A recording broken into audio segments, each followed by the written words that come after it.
Hi there, my name's Ruben, and today we're going to have a look at the abdominal aorta. I'm going to quiz you as we move through so that you can learn it yourself. Here we have it. Let's divide it up into sections according to which vertebra each portion overlies. Right up the top, what do we have branching off? The first arteries are paired, and they supply the muscle that the aorta has just popped through. That would be the diaphragm, so this is the inferior phrenic artery.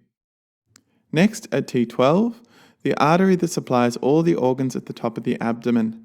It comes from the ancient Greek word for belly. It is the celiac trunk. What three main arteries does it send off? One that follows a coiled path over the pancreas, the splenic artery. One which goes straight to the stomach, the left gastric artery. And one which runs to the liver, the common hepatic artery.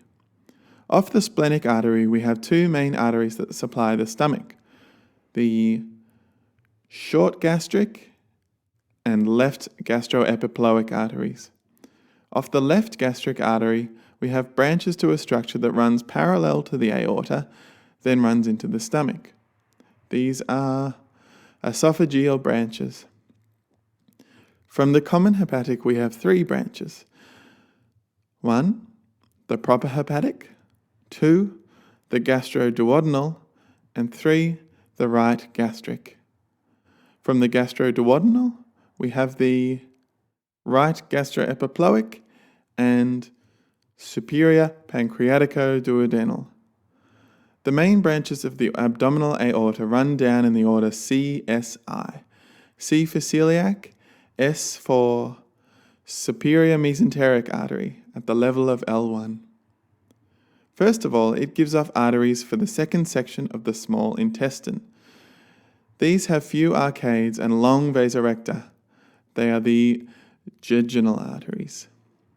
Next, with many arcades and short vasorecta, we have the ileal arteries. We then have one branch that goes up and finishes the work of the common hepatic. This is the inferior pancreatico-duodenal. Next, the first two parts of the large intestine are supplied. We have the middle colic and right colic arteries. The superior mesenteric artery is a loop, and the loop is completed by the arteries supplying the stuff in the lower right corner of the abdomen. This is the ileocolic artery. Next up, L2. From L2, we have two major arteries branching straight from the aorta.